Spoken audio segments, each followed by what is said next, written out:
Am I the a-hole for being upset with my son for finding a job without telling me? My son is 18. He is going to be attending community college and is living with me, my husband, and his two younger half-sisters. The other day, I found out that he found and accepted a job without telling me. I was upset with him about it, and the reason for that is that, first of all, he should have told me since we live in the same house. And also, and more importantly, now I'm left without someone to stay with the girls from 3 to 8, where my shift starts and ends. My son is usually the one to stay home with the girls, and his new job is during these hours, so one way or another we are impacted. He told me his friend found him this job and it just happened, but I don't think it did because he knew he had to give up staying with his sisters while at work. My husband travels most of the time, he's a pilot, and paid childcare is a no for me. My son said I shouldn't be surprised by him trying to work to save money to be able to pay for himself. But that is just absurd since he literally lives with us without having to pay for anything, except for his own entertainment. He said he needed a job, and he wasn't realistically going to stay and watch his sisters for days on end, especially if he doesn't get paid for it. We kept arguing and my husband got involved, and he too was upset saying that my son had no respect for us. My son basically had a like-it-or-not attitude with us, and kept refusing to discuss this with us, saying we have no right to be upset with him, and should just accept it. But I think that is being inconsiderate of my husband's and I struggle to provide for the family as a whole. This should mean something to him, but he acted selfishly. Edited to add, okay, it seems that I did not mention the reason why the babysitter option isn't ideal. It is because my daughters don't want a babysitter. They're both dealing with some issues and are uncomfortable being with a stranger at home. Besides that, my son decided to stay with him, and we didn't ask him or anything. Okay, some of you here are implying or suggesting that I'm making my son to be the girl's babysitter, but that is in fact not true. He doesn't do much for them, just stays home with them while he studies or plays video games. He adores his sisters and only stays with them when he wants to, otherwise we wouldn't force him. Also, my husband said the girls are too young for therapy, and I agree with him on that. Now for the top comments. You're the a-hole. He isn't free childcare. He has his own life he needs to live, and what he is doing is bettering himself for the future. You need a better plan than forcing your kid to babysit for no money. But I feed and house him. I am genuinely curious as to what her plan was if her son ended up having classes in that time period. As a student, I speak from experience when I say classes can be at odd times. I wouldn't even consider 3 to 8 to be odd times for college classes, especially at a community college that might have a lot of first shift workers / second shift students. Classes in the 3 to 6 range would often fill up first when I was in college, because professors would teach their higher level or degree specific classes earlier, and the gen eds in the afternoon. Mostly because we had a large teaching college, so we'd often be doing practicums at schools around the area in the mornings, and come back to campus in the afternoons, and we needed those classes not to interfere with school hours. So instead of getting a paying job for himself, you want him to work for you for free? You're the a-hole, and this should be cross-posted to r/choosing beggars, lol. You're the a-hole. The man is 18. He needs a job and he doesn't have any children. You have children. Stop relying on your son like he is your co-parent or partner. He is not. Exactly. He needs a job. Even if he doesn't need the money, the job economy is rough. And my friend recently graduated college with 2 degrees and has been struggling finding a job with his degrees. I couldn't imagine how much harder that would be on someone who has never had a job in general. OP, you're the a-hole. I've been working since 16. Job interviewers have often said they like seeing how much experience they have with working, as hiring someone who has 0 job experience can be a risk to them. It helps him gain independence as well because he's 18. Soon he won't be living with his parents. Rentals also like seeing job history. His siblings are not his kids. No reason to watch them unpaid. Next story is titled, Am I the a-hole for disrespecting my husband's wishes and refusing to let my kids call him dad? I, female 35, lost my late husband years ago, and I have 2 kids with him, 5 and 7. The kids struggled a lot from this tremendous loss, but they were lucky to meet my now husband and their stepdad Adam. Adam and I got married several months ago. He without a doubt loves my kids as his own. It even gave them adorable nicknames, and they did the same to him. They have several cute nicknames for him, which is what they usually call him by. But for the past couple of weeks, I started hearing first one of the kids call him Daddy, then both of them calling him Daddy. To be frank, I felt uncomfortable with it and didn't think it was the right thing to do. I don't want the kids to be confused. It accidentally replaced their biological dad, and Adam said he understood that. In fact, he said no pressure, but the kids decided to call him Daddy and he couldn't bring himself to correct them. I asked to try to do that and set limits so this won't go out of hand. Well, yesterday it happened again right before my eyes. One of the kids called Adam Daddy, and Adam didn't correct him or say anything. I got upset and couldn't help it. I waited till the kids were in the other room and started arguing with Adam about it. He acted confused and he said he couldn't do it, then tried to convince me to let it go as long as the kids are happy. I told him he doesn't get it because I'm trying to keep their deceased father's presence and title in their life, and as hard as it is now adding this confusion that comes with calling Adam Daddy. He said I was being irrational and that he's done nothing wrong, but I disagreed because we already had this conversation. Besides that, he was more than thrilled with the kids calling him cute nicknames, so why would he suddenly not want that now? I told him I'd handle this myself from now on out. Apparently, I pissed him off because he mumbled that I was being a bit much, then went upstairs. He's claiming that I'm disrespecting his wishes and keeping him at arm's length when it comes to his relationship with the kids, but all I ask for is time. You're the a-hole with as much compassion and sympathy as one can have while still rendering that verdict. Your kids can have more than one dad without replacing or forgetting their biological one. All you're doing by trying to police how they label their feelings about Adam is getting in the way of building a healthy relationship with a father figure who's here and who they've embraced. Please get to therapy if you continue to struggle with how to navigate this, because I really think this is more about you and your grief than what's best for them. Agreed, but I'm holding off on too much compassion. Opie needs therapy, but she also needs to hold herself accountable for keeping her kids emotionally healthy.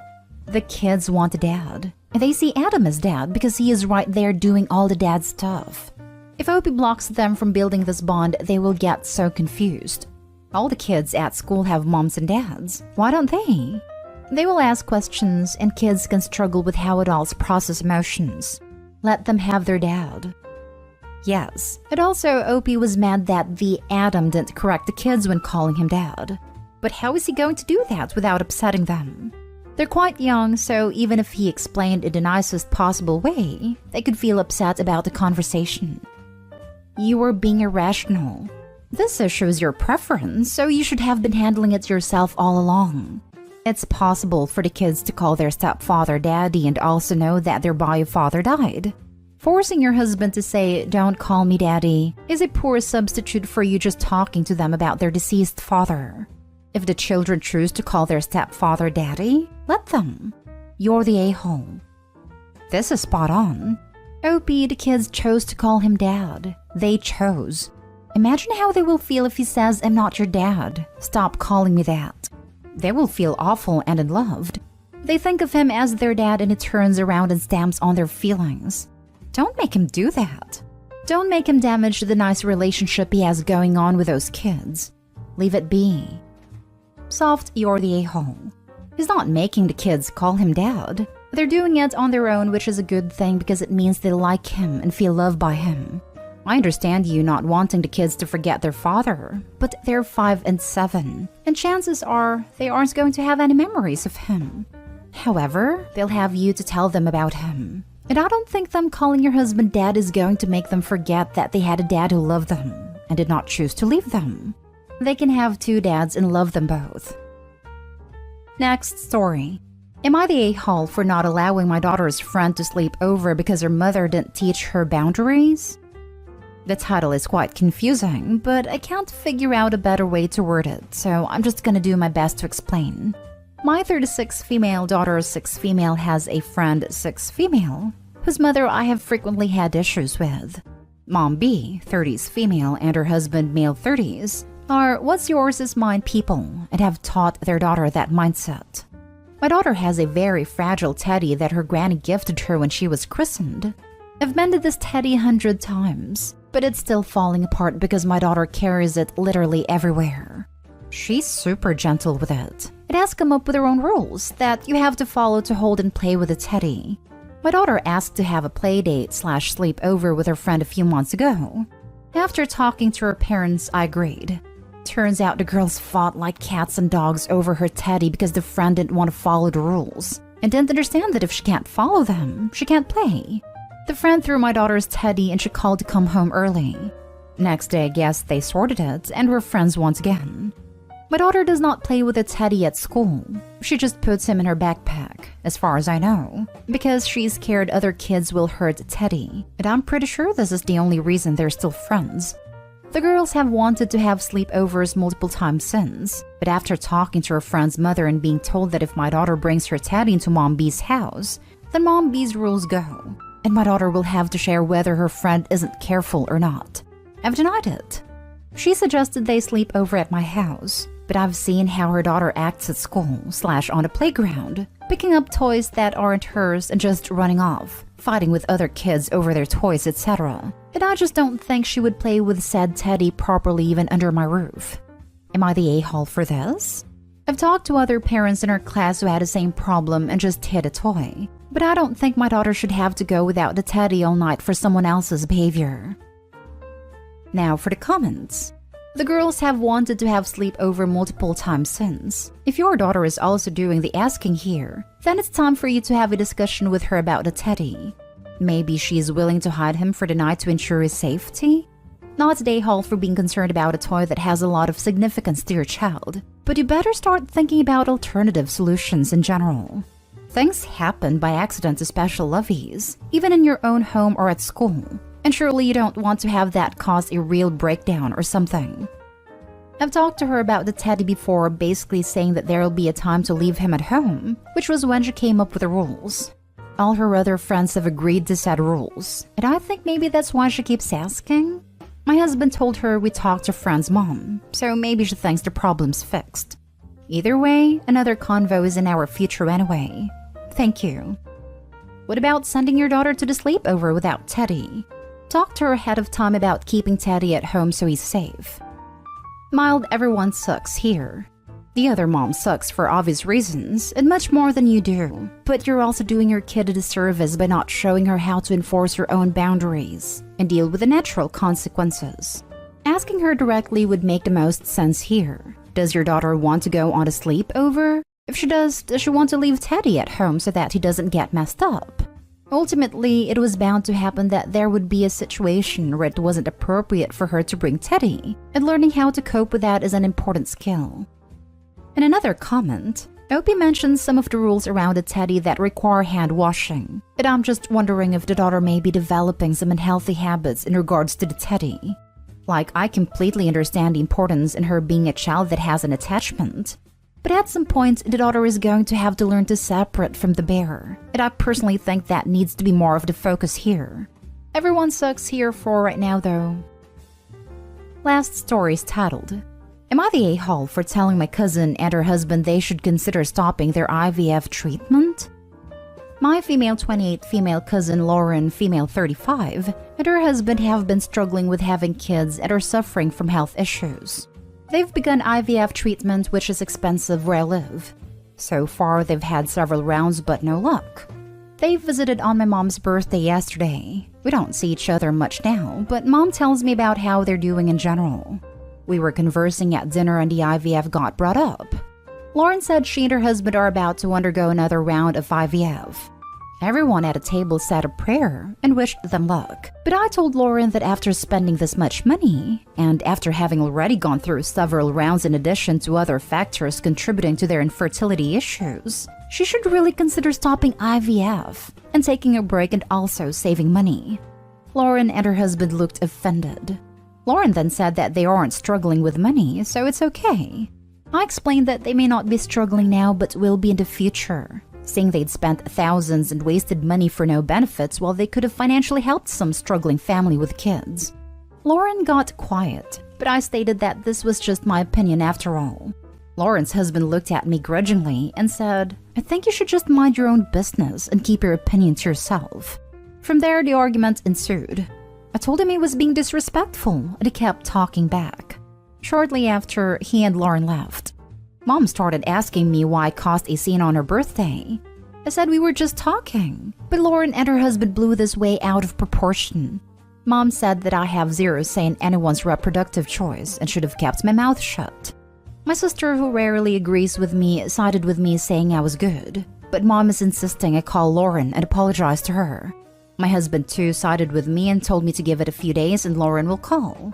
I see Lauren as my sister and I respect her, but we have our moments. Am I the a-hole in this situation? You're the a-hole. Their reproductive choices are none of your business. I told him he was being disrespectful and he kept talking back. Ironic that you'd call him disrespectful and claim he's the one talking back. The fact that she can't see that she was disrespectful and the argument ensued literally because she answered back when he told her, quite correctly, to mind her own business is staggering. You're the a-hole, OP. It is none of your business. Also, this is not wasting money. They are trying to have a baby, and your absolute dismissive and hurtful comments are terrible. Now, if they were loaning money everywhere to get these treatments, and only if they ask you multiple times and you kept on saying no, then you have the right to say something about this. If not, shut up. And also, I can say my opinion because it's my opinion and I'm allowed to state my opinion, however de facto true that is. It's also making you a huge a-hole. You don't need to say your opinion because it's none of your freaking business. You're the a-hole. What they do with their money and their bodies is none of your business. And they could have financially helped some struggling family with kids. Are you helping a struggling family with kids? I'm petty, so if I was in that family, every time Opie mentioned spending money, I would throw that back in her face. Oh, you took a vacation? You could have helped a struggling family. New haircut? Shoes? Clothes? That money could have been used to help a struggling family.